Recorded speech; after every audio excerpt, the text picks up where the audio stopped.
It was so amazing. Do you want to talk about this book? Do I want to talk about that book? Yeah. Maybe. Thank you. I already talked about it before. Oh. Hey everyone, hi, welcome back. I am so excited. I'm so excited. I found out about this list yesterday and I just about lost my marbles because I'm so excited about a list. So what we're digging into is the most influential books of the 21st century according to the New York Times. As I'm filming right now, only the first 60 books have been released. So we're gonna have to film over a couple of days. It's gonna be a long one. My suggestion to you is to grab a cup of tea, treat this a bit like a podcast, and we're gonna go from there. I'm just so excited. So if you're new to my channel, my name is Shelly. I love books and reading. I love keeping up with books in a healthy way that fits into my life. And occasionally I come across a list that I cannot help but share with you all because I'm so excited about it. If you're all into that, I would encourage you to subscribe, stick around, like the video. That always helps. Watching the video all the way through or even playing it all the way through is also incredibly, it like tickles the algorithm's fancy, just so you know. But yeah, mostly I'm just excited to spend time with you and to go over this list with you. I'm just like truly overexcited about this. So without any further rambling on, because I've already done a bunch of that, let's go ahead and get into the meat of this video.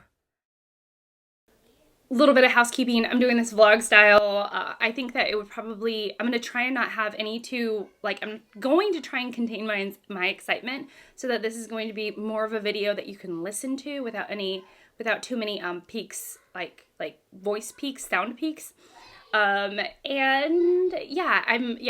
going to do this all vloggy, so visually, if you're watching this visually, that you can have a little bit of a different change of background as we go through the list. So interestingly, they said that the New York Times, I have my computer here, said that the New York Times Book Review decided to do a project in which they're figuring out the 100 books that were most influential since the year 2000. So they said they collaborated with something called Upshot, and they sent a survey out to literary luminaries. Okay, I think we can, let's see, can we look at the survey? So they sent this survey out and they have a bunch of people that participated. So a couple that participated that names I recognize are Stephen King, Bonnie Garmis, James Patterson, Sarah Jessica Parker, Ellen Hillenbrand, Roxane Gay, Marlon James, Minjin Lee, Jonathan Lethem, so on and so forth. So they have a bunch of participants with celebrity names included. I could care a little bit about that, but what they're doing is, they are releasing the books in 20 book increments throughout the course of the week. So today is Wednesday, July 10th.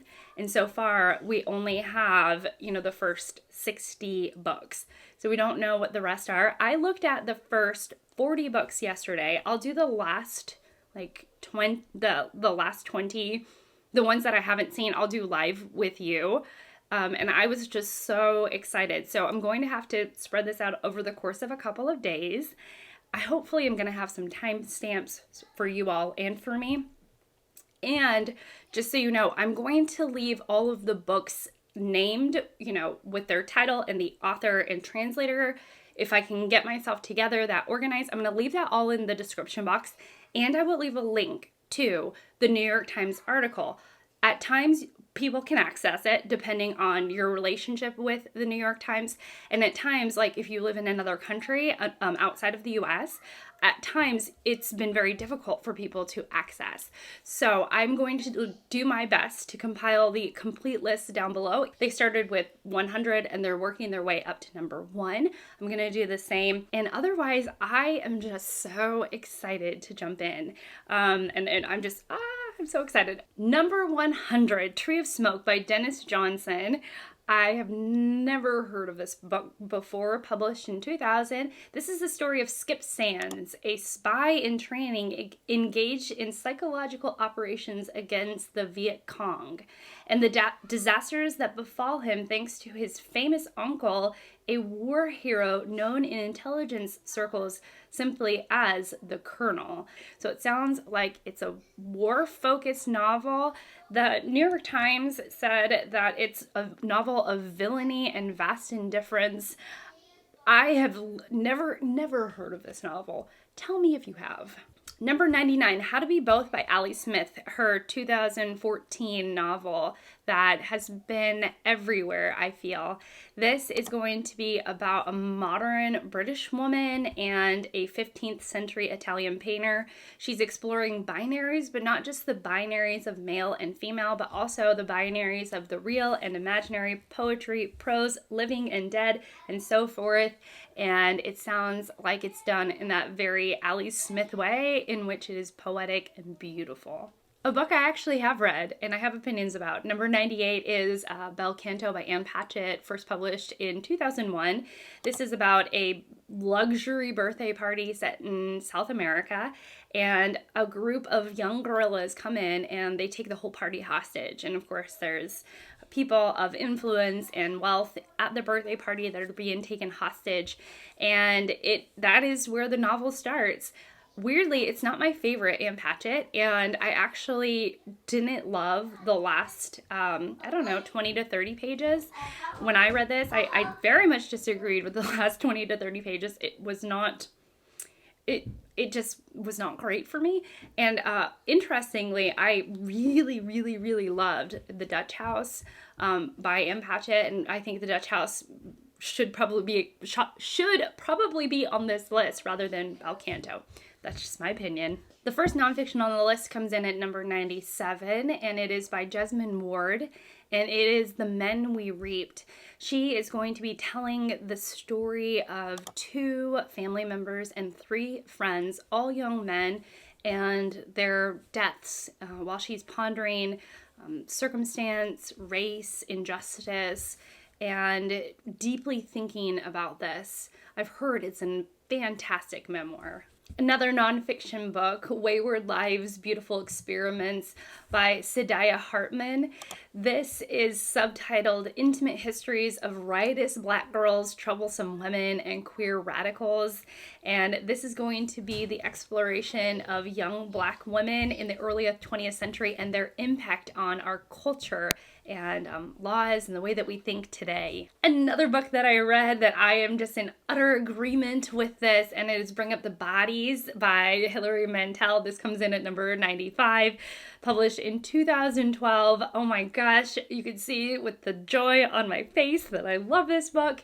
Hilary Mantel's book, Bring Up the Bodies, is about the fall of Anne Boleyn through the eyes of an amazing protagonist, which is Thomas Cromwell. Oh my gosh, the name almost evaded me for a moment. So we're looking at the eyes of Thomas Cromwell, who miraculously, amazingly, brilliantly, Mantel structures to be not the scapegoat that he normally is in history, or the villain that he's often depicted as, but he is depicted as the everyman hero of our lives, though not too heroic. He's a mixed character over here. And in Bring Up the Bodies, which is the follow-up to Wolf Hall, we are seeing the demise of the Anne Boleyn, and in some ways Thomas Cromwell's hand in all of it. It is brilliant. It is fast-paced. It is, of the trilogy, it is the most fast-paced, and it really kind of dives in and really gets to the point right away, which I can really appreciate in this novel. And it's just fantastic. A fantastic choice. 94, On Beauty by Zadie Smith. And this was published in 2005. I was surprised to see On Beauty on this list rather than White Teeth, which was published a mere 5 years before. It was published in 2000. And it was Zadie Smith's smashing debut that just shook the literary world, especially at the time. On Beauty is going to be a retelling or reimagining of Howard's End. We have 2 professors. It's about their perspectives, rivalries, friendships, and so on. But one professor is very liberal and the other professor is incredibly right-wing. I have read one Zadie Smith book. It is not this one, and I didn't love it, but I could see what a talented writer she was in the one book that I did read, it's made me curious about all the rest of her work. Our first fantasy, post-apocalyptic, speculative-esque novel on the list at number 93, and it is Station 11 by Emily St. John Mandel.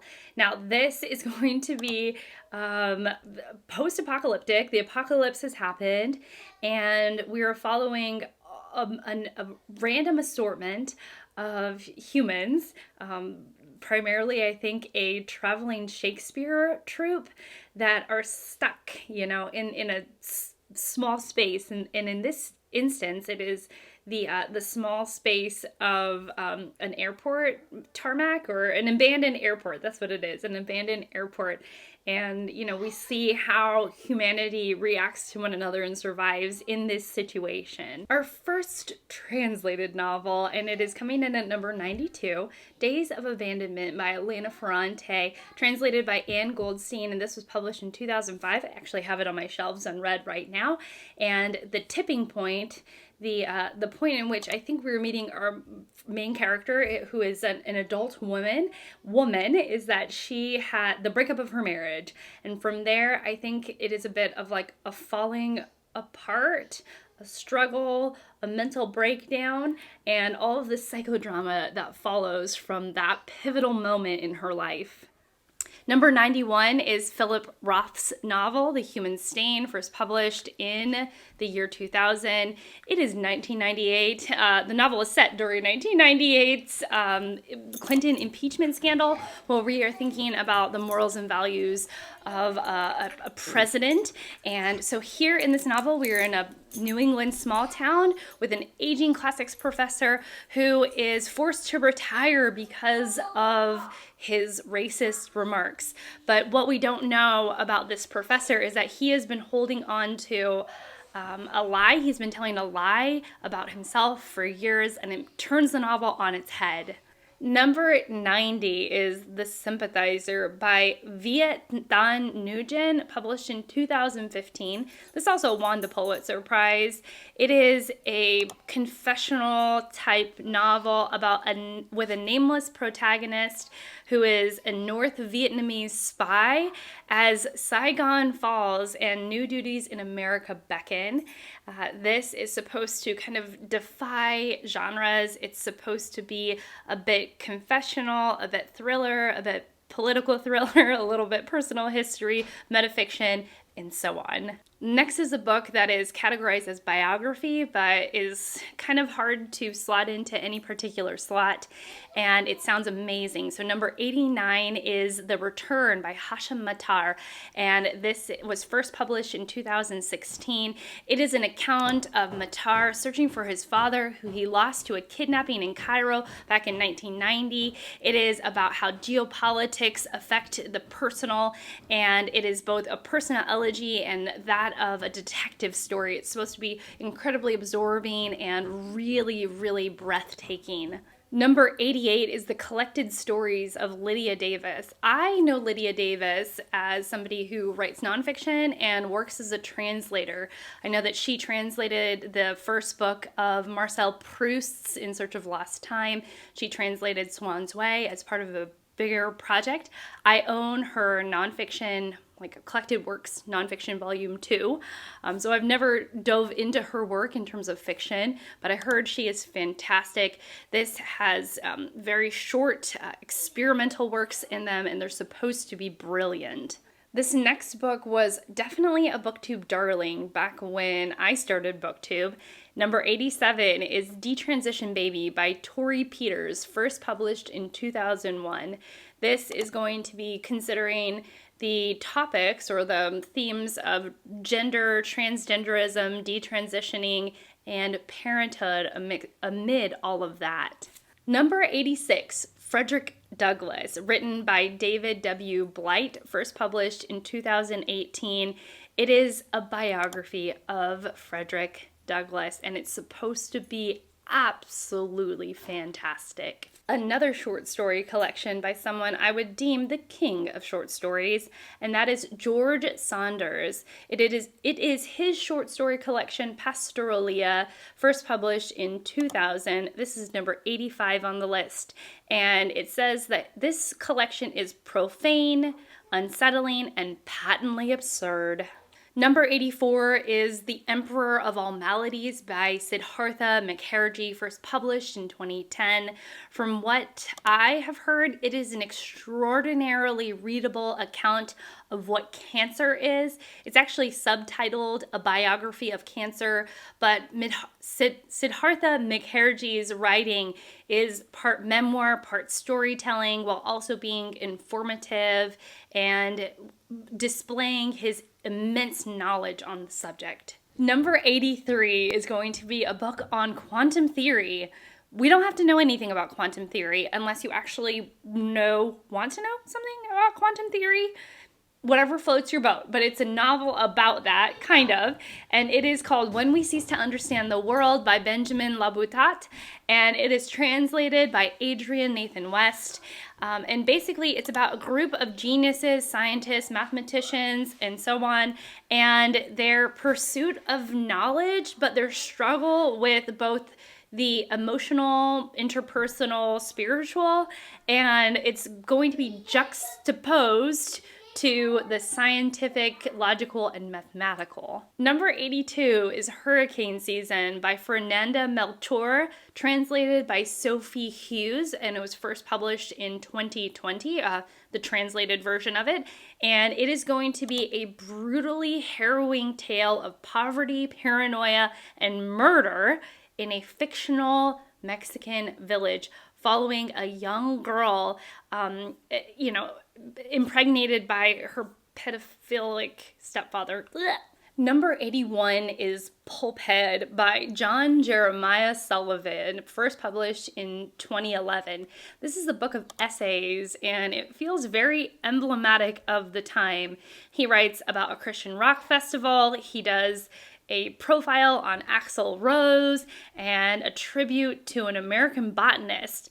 So it seems that he brings out the funny, quirky, and energetic side of writing as he trampses around America. Number 80, another book I own and haven't read, and it is The Story of the Lost Child by Elena Ferrante, translated by Anne Goldstein, first published in 2015. This is the fourth book in the Neapolitan Quartet. I've read the first two. It is mostly centered on the story of a friendship of two young women. We start off when they're young girls in this teeny tiny little village in Italy, and we watch them grow up and the turmoil of their friendship as they are trying to make it in this incredibly impoverished, teeny tiny little town, and in some ways both trying to grapple with their circumstances and trying to transcend their circumstances. Another collection of short stories coming in the 79th spot, A Manual for Cleaning Women by Lucia Berlin,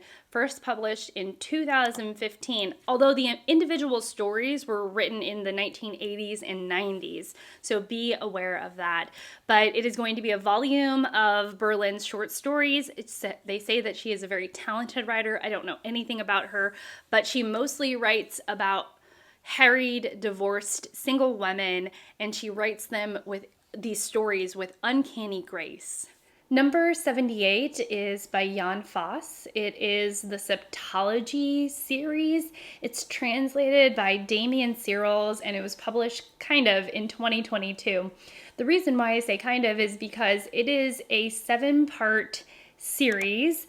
It is nearly 700 pages, very stream of consciousness style, and it's focusing mostly on one main character. I've heard this described as kind of plotless, but also has some deep musings on the philosophical side of human nature. It's musing about art and our existence, things like that. It also has very few paragraph breaks, and it seems like the perfect read for some of you, which I say intentionally because it's not exactly my kind of read. Oh, I did want to add that Jan Foss, I don't know, he won the the Nobel Prize for Literature in 2023, mostly for this work. Number 77 is An American Marriage by Tayari Jones, and it was published in 2018.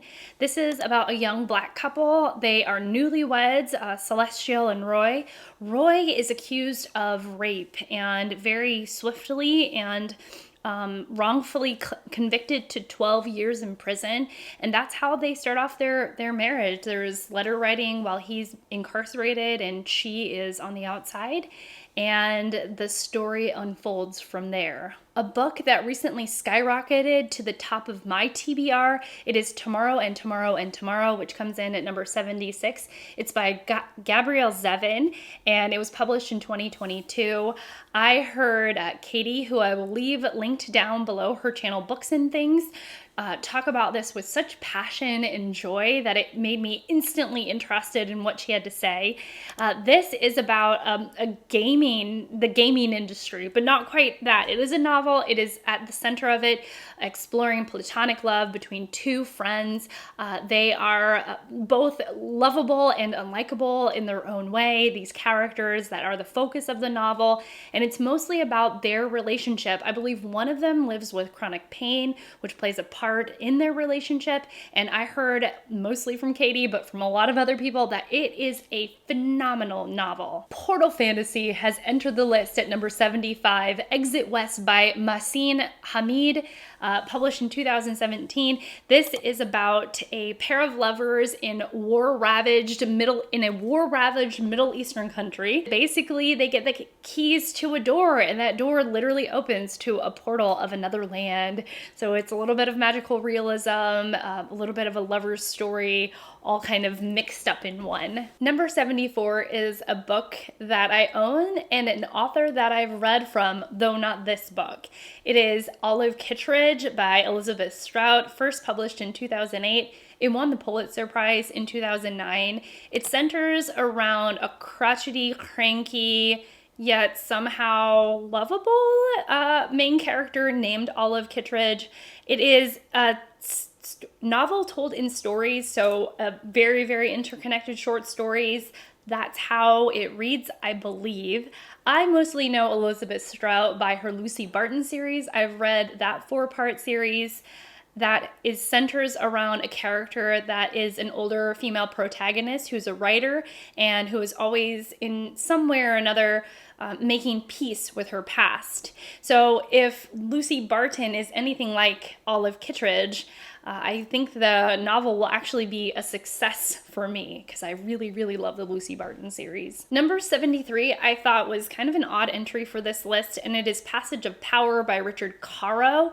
This was first published in 2012. The reason why it's strange is that it is the 4th volume in the epic chronicle that Caro does to chronicle Lyndon Johnson's, who is a former president of the United States, his life. So it's the 4th volume in this huge series about Lyndon Johnson's life. A book that I own but still haven't read, and it is Secondhand Time by Svetlana Alexievich, translated by Bela Shayevich.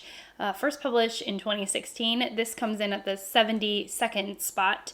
So Svetlana Alexievich actually won the Nobel Prize for her writing, but she has this special technique, this style in which she writes oral histories. I think all of her books are nonfiction. She often focuses on the Soviet Union and more recent histories. But in this case, she is documenting the 7 decades that the USSR had its grips on the Soviet Union. And she's going to take the voices of ex-prisoners and communist leaders and just ordinary citizens who lived through that time in order to construct this narrative. Number 71 is a trilogy of memoirs. It's called the Copenhagen Trilogy. It's by Tove Ditlevsen, and it's translated by Tina Nanali and Michael Favala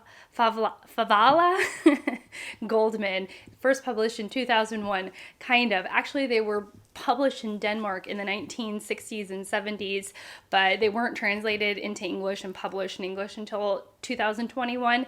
And it is about her childhood, Ditz Levinson's childhood, being married to a doctor, a psychotic doctor, and being hopelessly dependent on opioids in her 30s. She's got very candid writing. Number 70 is All Aunt Hagar's Children by Edward P. Jones, first published in 2006. This is going to be a single narrative, but in the form of 14 interconnected short stories. And it's going to be about 20th century Black life around Washington, D.C. Number 69 is The New Jim Crow by Michelle Alexander, first published in 2010. And it is going to be Alexander's, she's a civil rights attorney and a former Supreme Court clerk, and she's going to be looking at the systematic legal prejudice in the U.S., which sounds like a fascinating topic. Number 68 is The Friend by Sigrid Nunez, first published in 2018. This is about a protagonist who has just lost an old friend and goes about adopting a Great Dane, and it's about the musings on death and friendship, and the gifts and burdens of literary life. It is more of a philosophical approach to these topics. Number 67 is Far From the Tree by Andrew Solomon, first published in 2012. This is going to be a nonfiction book about the relationship between parents and extraordinary children, and the term extraordinary is used on really meaning an experience that the child is having that is very far outside of the parent's experience. So it means maybe parenting a deaf child when you are a hearing person. Perhaps it is parenting a child with Down syndrome, or it might be on the other end of the spectrum, parenting a child that is incredibly brilliant. And it is a look at this exceptional relationship. Number 66 is We the Animals by Justin Torres, first published in 2011. Torres has a new book out called Blackouts that everyone seems to be talking about. But We the Animals is a wee little book. It's only 130 pages, and it is about 3 mixed-race brothers growing up in upstate New York, and it's a coming-of-age sibling bonding novel, which sounds absolutely up my alley. This list is actually challenging my own prejudices because I wouldn't have thought of Philip Roth as an author for me, but now I'm considering his work, sort of seriously for the first time in a long time. And the book that makes the number 65 list is Philip Roth's The Plot Against America, first published in 2004. So this is going to be set during the 1940 presidential election, in which Charles Lindbergh, it's a speculative novel, by the way, in which Charles Lindbergh, an aviation hero and Nazi sympathizer, is running against Franklin Roosevelt. And what would happen if Charles Lindbergh had won that presidential election? Sounds kind of fascinating. Again, with challenging my own assumptions, we have Rebecca Mackay. There is her new book, I Have Some Questions for You, which I think was fairly universally panned. I'm sorry, I don't want to speak for everybody, but I've not heard the best feedback about that novel, but this is not that novel. Number 64 is The Great Believers, first published in 2018. So it's set in the mid-1980s in Chicago. We're following a group of young men. They're beautiful, they're young, they're full of life, and yet they are dying of a new and strange virus. So she's talking about these friends, it's a fictional book, and how one by one they all pass away. It's supposed to be interspersed with another plot that's in a more modern setting, and it's supposed to be really incredible, grappling with themes of loss and liberation. Number 63 is Veronica by Mary Gateskill, and it was written in 2000, or rather published in 2005. This is going to be another 1980s set in New York kind of novel, but it's about the friendship between 2 women. One of them is a fragile former model, and the other is a harder, more learned, fury-fueled, and frustratedly intelligent woman named Veronica. It's going to explore their friendship. It's going to challenge the reader's intelligence and our judgment. Number 62 is the book 10:04, as in the clock reading almost. This is by Ben Lerner, and it first came out in 2014. Here we have an unnamed narrator who has just come upon some wonderful literary success, but much to the narrator's surprise. Also, at the same time, the narrator is diagnosed with possibly a fatal condition, while also his best friend, a female, has asked to help impregnate her. And it's the grappling of, I think, success and life possibly ending and fatherhood all in the same collision. There are storms outside, and so that is going to mimic, I think, the storms going on within the character. This is also, I don't know, thought of as like perhaps a self-insert of the author as the protagonist of this novel. Number 61, a book that I quite liked and I have read, and it is Demon Copperhead by Barbara Kingsolver, first published in 2022. This book has since won or co-won the Pulitzer and won the Women's Prize for Fiction. It follows very closely to David Copperfield by Charles Dickens, but instead of being set in Victorian England, we are in more modern day Appalachia, and we're following a young man named Demon who has been through so much in his life, and we watch him as he battles odd and terrifying family situations, if I'm honest, and also the foster care system, trying to get his feet underneath him, and first loves. It's a whole heck of a lot, and oh gosh, I couldn't help but root for Demon all the way through the novel. Now getting to books I haven't got to yet. So number 60, Heavy by Kisei Lehman, first published in 2018. This is going to be a memoir exploring the weight of secrets.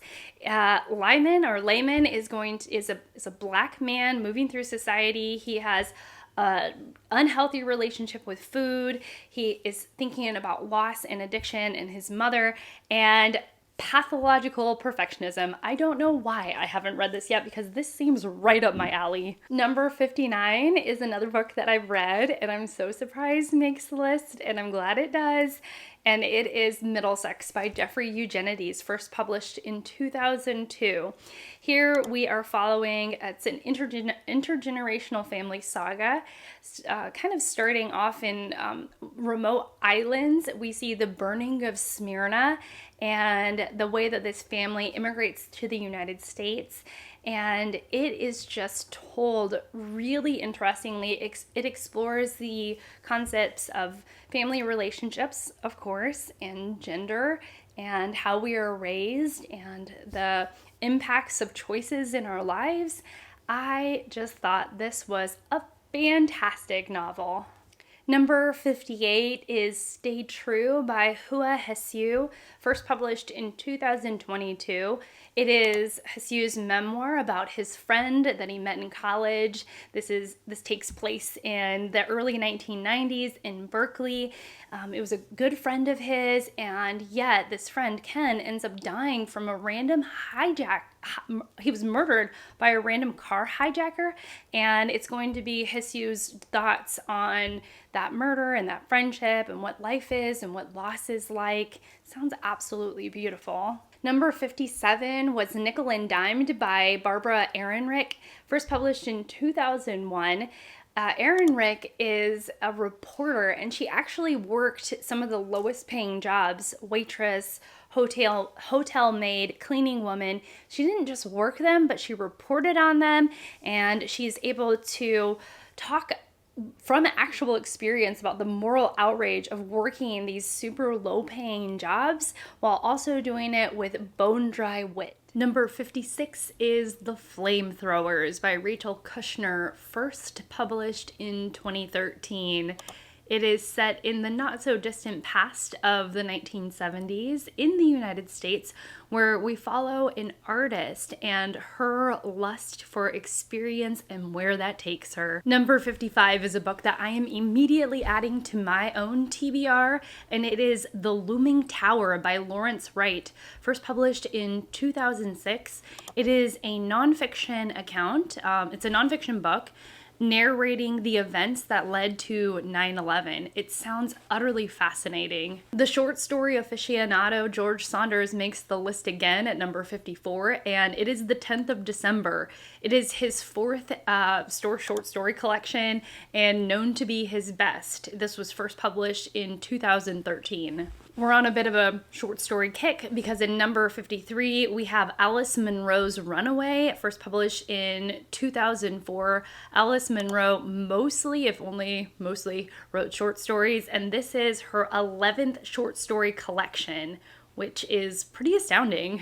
We go from a short story to something slightly bigger, a novella by Dennis Johnson. It is number 52 on the list, and it's called Train Dreams.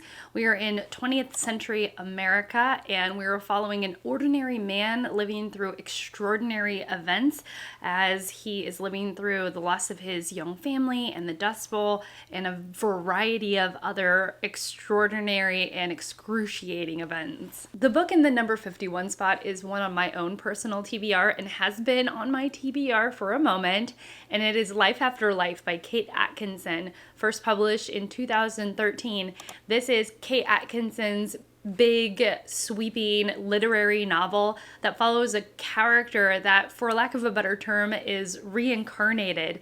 And so she has all of these multiple lives, and you watch her through a bunch of historical events. I believe a good chunk of the novel is set during World War II. Number 50 is a Pulitzer Prize winning novel. It actually co-won the Pulitzer with Demon Copperhead by Barbara Kingsolver. And the book is Trust by Hernan Diaz, first published in 2022. This is going to be set in 1920s New York, and we're looking at climbing the social ladder during that time. A translated novel comes in at number 49, and it's Hong Kong's The Vegetarian, translated by Deborah Smith. In this, we're following a young housewife in Seoul, and she wakes up from a dream, and through that dream, or because of that dream, she stops eating, and the story takes off from there. Number 48 is a book that I own, and much to my shame, I haven't read yet, and it is Persepolis by Marjane Satrapi, first published in 2003. In this, we are following her early life in Iran during the Islamic Revolution and her formative years abroad in Europe. It is supposed to be incredibly informative, well written. It's a graphic novel to boot, so it's pretty easy to read in terms of graphic novels, maybe not in terms of content, but in terms of format.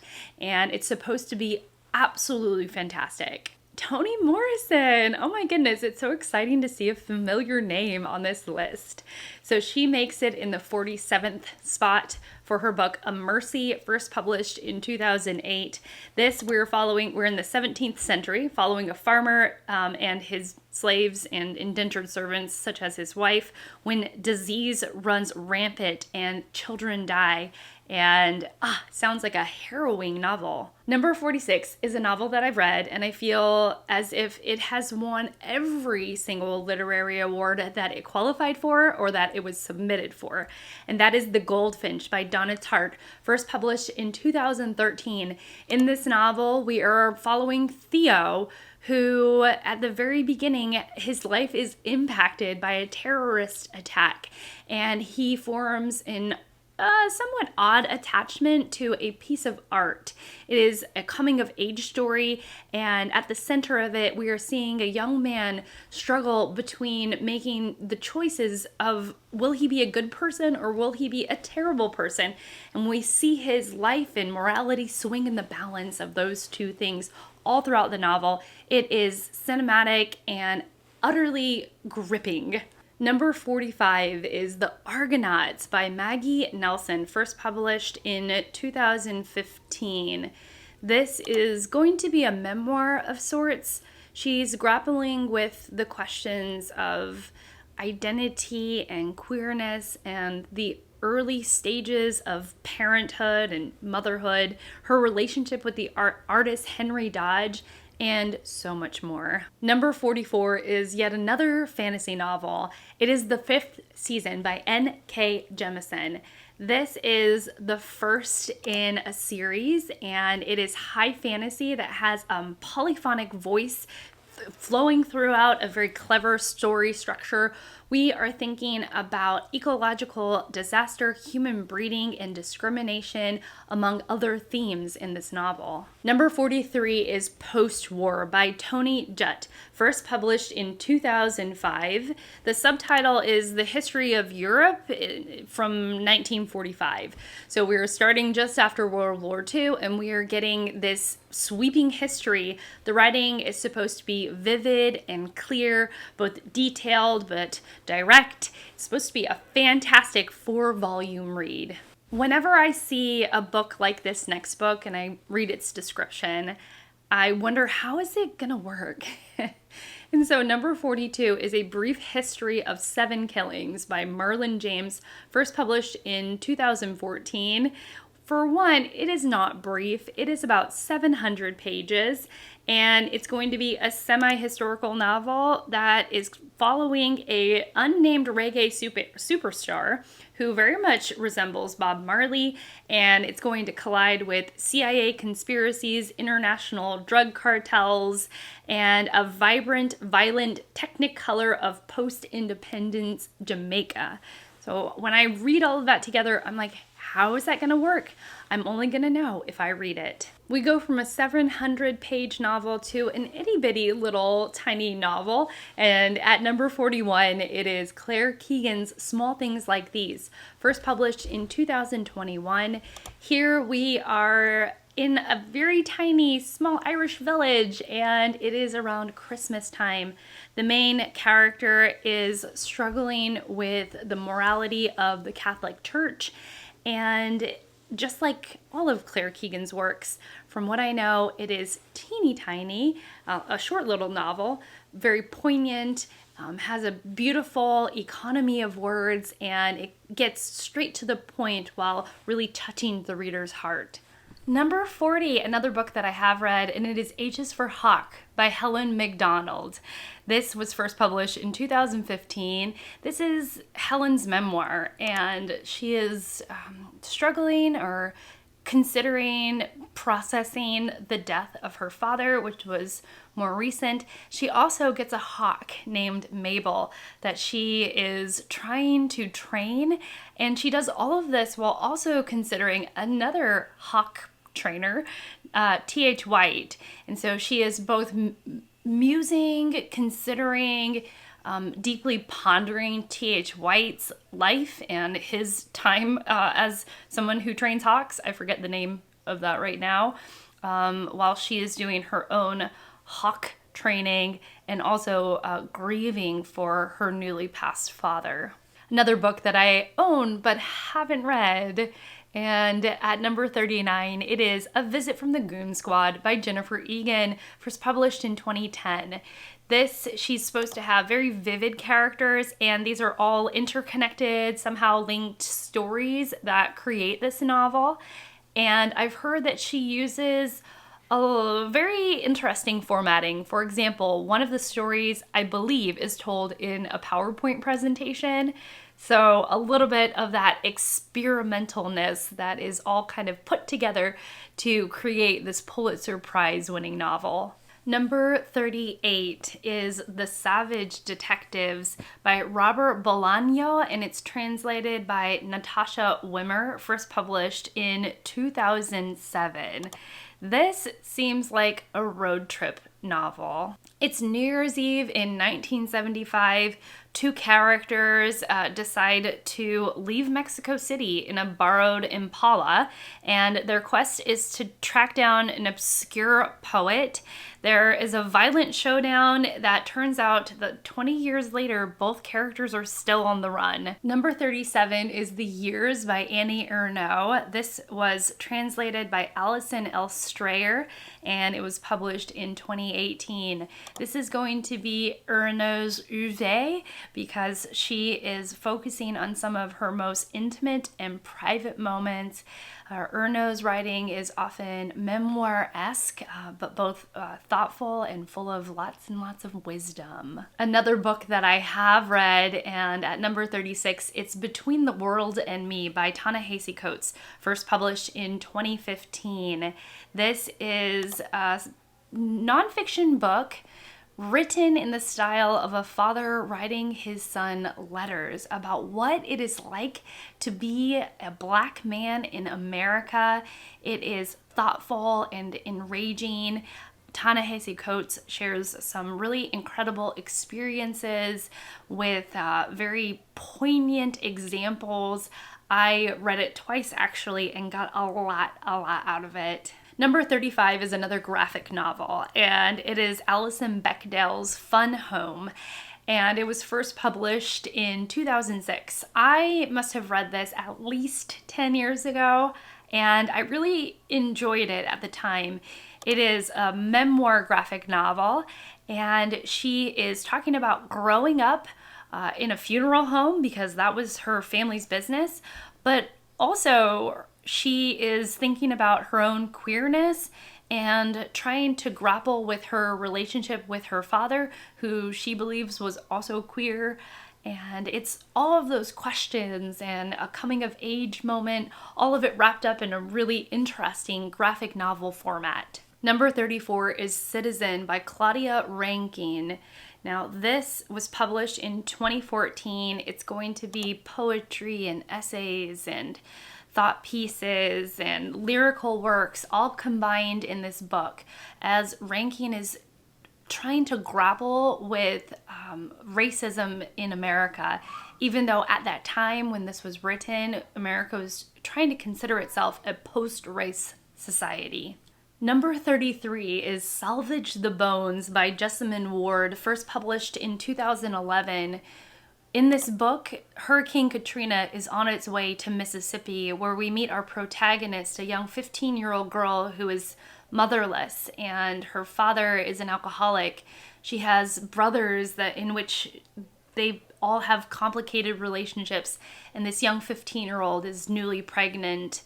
I have read that Jessamine Ward has biblical-like prose, making the writing just leap off the page.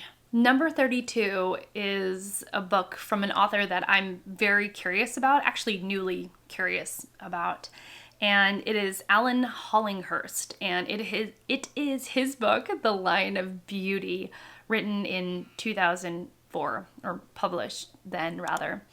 And in this book, we are following a middle-class young man who is a house guest for an extremely wealthy friend. And as a house guest, he has this privilege to sort of peep through the doorway into this world that he has not been privy to yet. And as he is sort of lurking in that doorway, right behind him is the AIDS epidemic. And so it's all of these situations that are converging to explore the themes of love and lust and wealth and power. Number 31, I am just chuffed about, and it is because I predicted it a day ago to be on the list, or I hoped it would be on the list, not because I have read it, but it is Zadie Smith's White Teeth, and it was first published in 2000. This book took the literary world by storm, both because it was so good and because Zadie Smith was so young when she wrote it. I've heard it is an incredibly maximalist read and that it is really, really, really good. I know that at the center of it all, we are exploring a friendship. But even amid that friendship and the whole rest of the novel, there's a lot of mirrors and reflections in the novel. So much so that one character, the name is written one way, and like the brother or another character is that same name, but backwards. So just a lot of playfulness amid this incredibly maximalist work. Jessamine Ward shows up again right away, actually, it seems. So at number 30, it is Sing Unburied Sing, first published in 2017. I don't know about you, but now I'm extremely interested in Jessamine Ward. This is an uncanny road trip novel because we are following an addicted mother, her 13-year-old son, and the little toddler of a sister on this road trip as they're retrieving the children's father from prison.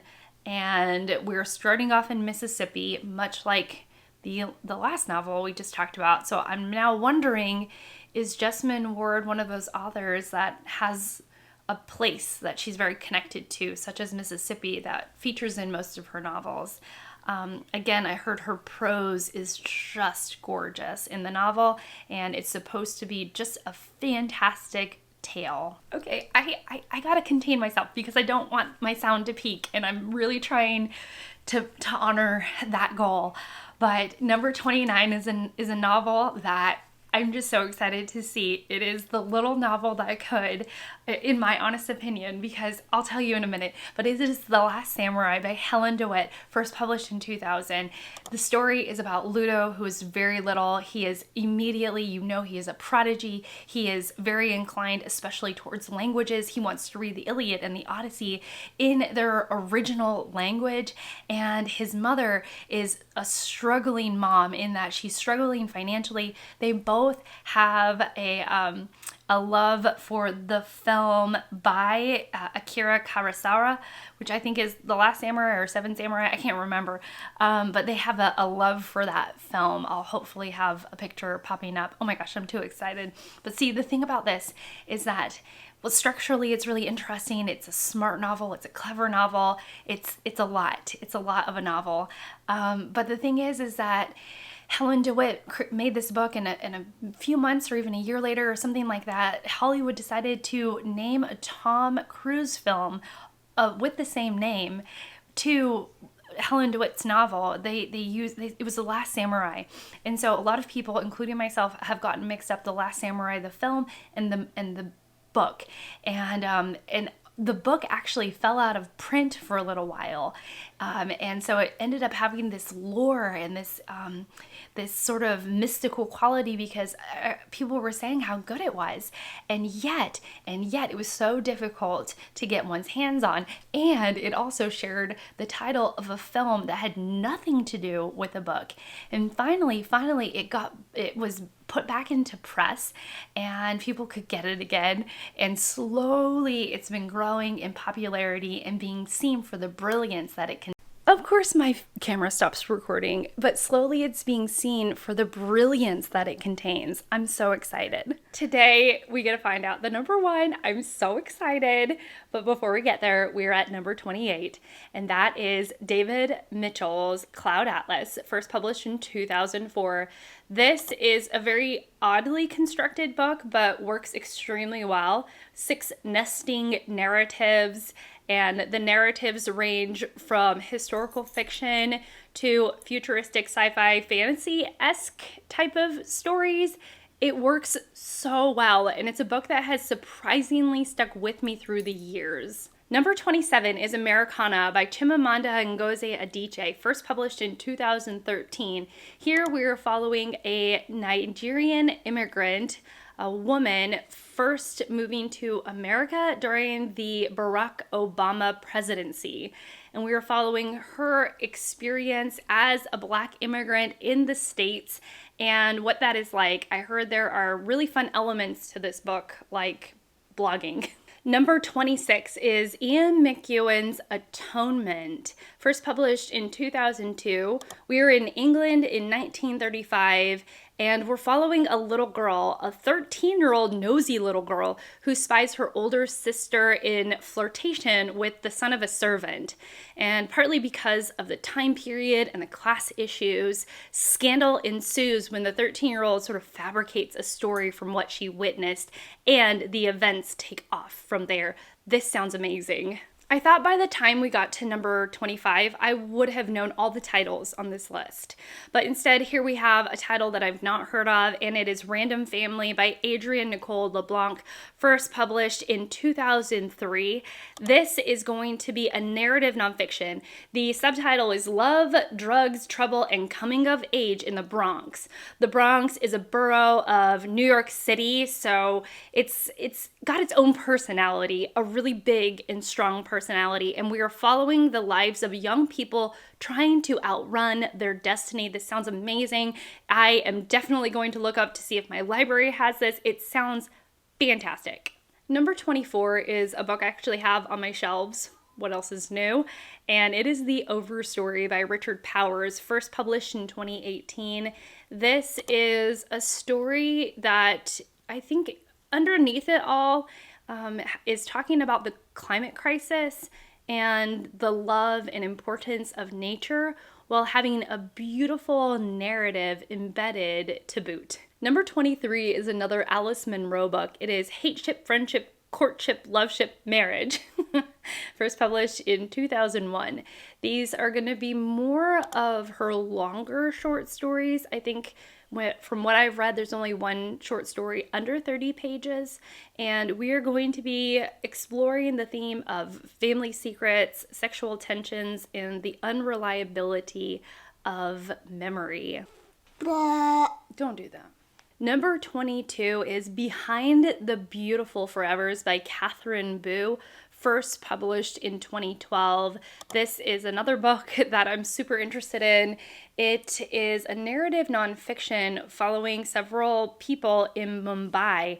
I've heard that fans of Slumdog Millionaire, those who really enjoy how the protagonist of Slumdog Millionaire works to transcend the caste system in India, if you like that aspect of that movie, then you'll really enjoy this narrative nonfiction. Number 21 is Matthew Desmond's Evicted, first published in 2016.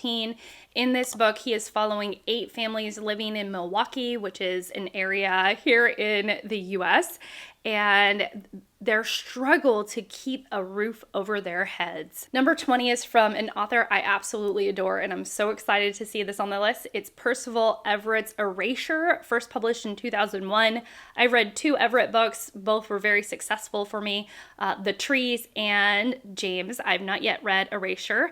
We are following Thelonious Monk Ellison. Monk is in quotes. I wonder if it's a play on the jazz musician Thelonious Monk. Is that correct? Wasn't Thelonious Monk a jazz musician? Anyways, in this novel, Thelonious is a professor and a writer who ends up finding success when he does the most broad and ghettoized version of Black culture. He writes a piece on that, and that's where he finds success and the problematic nature of finding success while characterizing people in this way. It's supposed to be a satire and absolutely brilliant. A movie has come out about it, but it's retitled American Fiction. Oh my goodness. One of my favorite books, one of my favorite nonfiction books of all time has made it to the list. And number 19 is Say Nothing by Patrick Radden Keefe, first published in 2019. Patrick Radden Keefe writes about the Troubles in Ireland, and he follows very key individuals who played pivotal roles in the Troubles or during the Troubles in Ireland, and he follows them throughout the years, and you see how they got involved and what happened to their lives. It is a fascinating, in-depth look on that period of time in Northern Ireland, which is just utterly incredible to read about. But it's written in this fast-paced yet very sensitive way. Patrick Radden Keefe is just a fabulous author, and he did an incredible job on this topic. George Saunders makes the list again. This is his 3rd appearance on this list, and I'm sort of feeling my feels about not having read any George Saunders yet, and I own this book. The number 18 on this list is Lincoln in the Bardo, first published in 2017. This is Saunders' first full-length novel, and obviously quite the success, especially to make it on this list this high up. It is about Abraham Lincoln, who is mourning his son who has just died of typhoid, and he is the president of the country. And of course, it's going to be amid larger political struggles, notably the Civil War.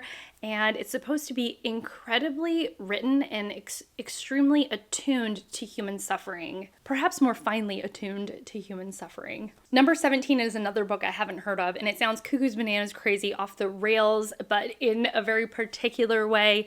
Number 17 is The Sellout by Paul Beatty, first published in 2015. It is a satire on how absurd the idea that we are living in a post-racial America is, and it is extremely satirical, or supposed to be wildly satirical. For example, there's a group called Dum Dum Donut Intellectuals, just as a small snippet as to what you might be getting into if you pick up this book. Number 16 is another book I own but haven't read, and it is The Amazing Adventures of Kavalier and Clay by Michael Chabon, first published in 2000. This is going to be set in the United States, in America, during the 1930s through the 1950s. We're following two cousins. One of them is a Brooklyn-born young man when we meet him, and the other is a Czech immigrant, and they decide to take on the comic book industry. It's supposed to be a phenomenal story. Number 15, a book I read and didn't quite love, and that's okay. It was loved by many people, which is probably why it made this list. It is Pachinko by Min Jin Lee, first published in 2017. We are in the 1900s in Korea, following a Korean family. We see their struggles, forbidden love, the ups and downs of their family, trying to make it, their relationship with Japanese occupation in Korea during that time. For all intents and purposes, the topic is really interesting, even if the novel didn't necessarily work for me. Number 14 is Outline by Rachel Cusk, first published in 2015. Outline is a part of a trilogy that Cusk wrote. They are all semi-biographical novels, and from what I know, it's more about the feels, the poetic language, the beauty of the language, rather than the plots of the novels. In it, she thinks about art, intimacy, life, and love. Number 13, another book that I go back and forth as to ever wanting to read, and it is The Road by Cormac McCarthy, first published in 2006. Another Pulitzer Prize-winning novel on this list. It won the Pulitzer the year that it qualified for. It is a dystopian novel, and it is going to be looking at the darker sides of humanity.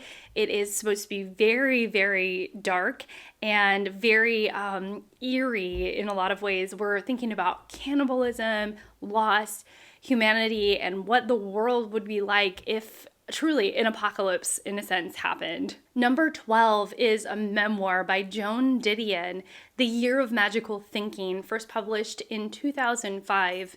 In this nonfiction book, we follow Didion the year after her husband dies, and she chronicles her grief and in some ways tries to explain and explore what it is like when you suddenly lose someone. I read about half of this. I should really go back to it. And I remember just thinking how fascinating it was to be inside someone's brain as they have gone through this really traumatic experience. Number 11 is The Brief Wondrous Life of Oscar Wilde, written by Junot Diaz and published in 2007. This is a quirky coming-of-age novel. We're following a nerdy, overweight kid named Oscar de Leon, and we are following him through childhood up through college and his first love experience, which is not great.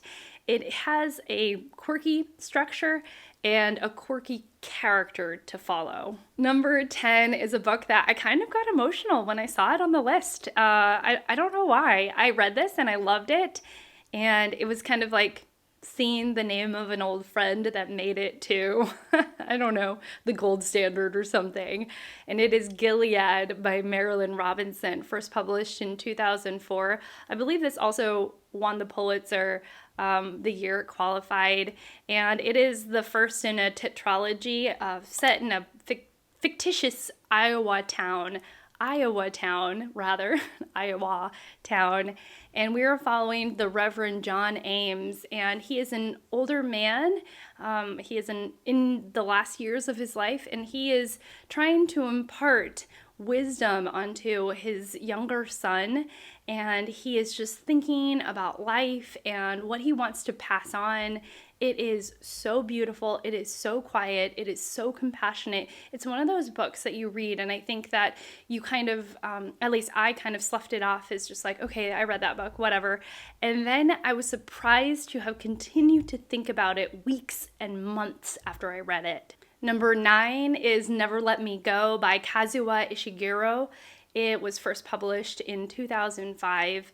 This is such a quiet dystopian book. It is really unassuming. It is not one of those that relies on incredible plot twists or like a rip-roaring start to get the reader interested. It's more of the fact that we're following these friends in this world that doesn't seem quite right. And slowly but surely, Ishiguro unfolds this novel and shows you the world that these children are living in. And by then, you have fallen in love with some of the characters. And so when a twist comes, even if it's ever so slight, it really cuts deep. Number 8 must have something more going on than the description would lend itself to. It is Austerlitz by W.G. Sebald, translated by Anthena Bell, first published in 2001. In this, we are following a man who once was part of a refugee experience in Prague while war was going on there, and then he was raised by strangers in Wales. We are following this protagonist through his life, and again, the description seems very unassuming, but maybe the book packs a real punch. Please let me know if you know anything about this. I have seen the title, but have kind of sloughed it off, and now that it makes this list so high up, I'm very curious about it. Another Pulitzer Prize-winning novel at number 7 is The Underground Railroad by Colson Whitehead, first published in 2016.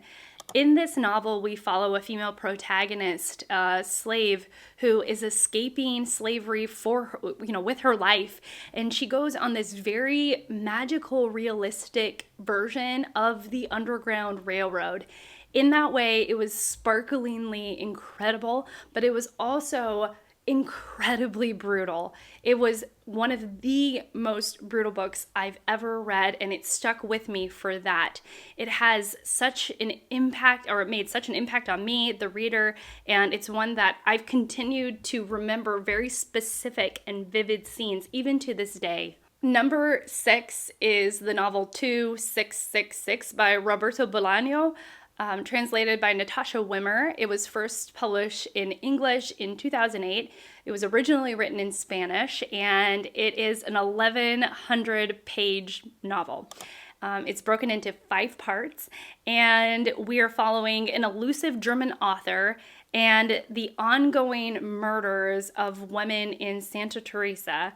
Let me know if you've read this. I am suddenly moderately curious about this massive novel. Number 5, The Corrections by Jonathan Franzen, the first Franzen on the list. I'm so surprised. First published in 2001, we are following an elderly Midwestern couple and their 3 adult children, and we meet them when they are trying to have one last Christmas together. This is going to be a tragicomedy of sorts, and exploring what it means to be a family, and most importantly, a kind of a broken family amid a century where we're supposed to, life is supposed to come easy. It's that juxtaposition, that grading of 2 ideas against each other, and it's supposed to be really good. Do I even know books? I don't know. I've never heard of this number 4 slot book, which is surprising because I thought I knew books, okay? But we're not going to go too deep into that. And it is The Known World is number 4 by Edward P. Jones, first published in 2003. Here we are in Virginia, in the U.S., during the antebellum era, and we are following a slave, and it is supposed to be confidently written. Edward P. Jones apparently really knows how to tell a story. I must know what the storytelling is like, and it's going to balance both the serious and the humorous, and it's supposed to have just such a heart for humanity amid it all. Okay, I'm not gonna get too excited, but I just got really excited, guys. Okay, number 3 is Wolf Hall by Hilary Mantel, first published in 2009. This is about my beloved Thomas Cromwell, who is previously mostly known as the villain in the King Henry VIII saga with all of his wives. But instead, Mantel spins that story on its head, and instead of Cromwell being the stereotypical villain that we normally see, she makes him the hero of this trilogy. Her writing is incredible. The way that we almost basically sit nestled into Cromwell's head and we are seeing through his eyes. But she has this really incredible way of writing. It takes a minute to get into it, but it's so worth it.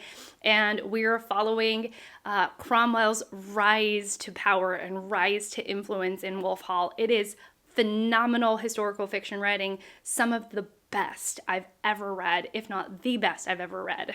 Number 2 is The Warmth of Other Suns by Isabel Wilkerson, first published in 2010. I read Wilkerson's Cast this year and it really shook me. It was one of those books that changed the way that I saw things, changed the way that I see things today about how we have a caste system in the U.S. The Warmth of Other Suns is documenting a great migration that happened in the United States with Black Americans from the South to the North and West, from the South to North and West, from 1915 to 1970. Wilkerson has this really readable, warm, engaging writing style that is very compelling because she uses personal narrative and historical research. She blends them together so it feels just like this seamless and compelling reading experience. Number 1, we made it, y'all. I'm surprised. I'm feeling a little bit emotional that this is number 1. I really loved the book when I read it. It made one of my top books of the year, and it is My Brilliant Friend by Elena Ferrante, translated by Anne Goldstein, first published in 2012. This is an incredible book. This is a book about friendship. We were following Elena and Lila as they are growing up in this teeny tiny little village in Italy. This village as a whole are impoverished. Life is hard there. The men have a lot of the power and control over the whole town, and being young women who want an education and sometimes do not have access to it, and also exploring their really complicated friendship is an amazing book. When I read this, Ferrante does a really good job showing one perspective and then kind of swinging the camera around, and all of a sudden you're in the other friend's perspective and the way that she perceived those exact same events and the way that those perceptions don't always match. And in a lot of ways, I had a very similar experience myself with a friend that I had in childhood. And after reading My Brilliant Friend and the follow-up novel, I decided to reach out to that friend who was no longer my friend because of childhood events. And from there, we were able to work out what happened when we were little girls together. And I wouldn't have done that if I didn't read that novel. And it totally changed the way that I saw myself. And I was I gave myself a lot more grace through that interaction with a friend. And it was really the book that helped show me that, I don't know, the way that I saw that interaction and friendship when I was a kid may not be exactly what happened. And that sort of opening and willingness to see what happened and what changed from there. It was a really incredible moment. and it really offered a lot of healing for my own self.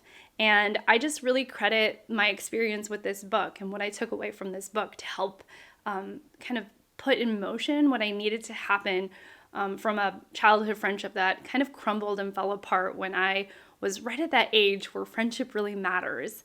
So that's kind of my story with the book. I really love this book. I really need to finish the series. And wow, we have made it to the end, y'all. We have made it. Yay! Wow. Oh my gosh, what a ride. Okay, that's it for me. Tell me all of your thoughts, feelings, so much, all of the things down below. I want to know, or just tell me that you just say hey, because I want to say hey back to you. So thank you so much for watching. Thank you so much for being here and spending this time with me. You have no idea how much I appreciate you, and I will see you all in my next one. Bye.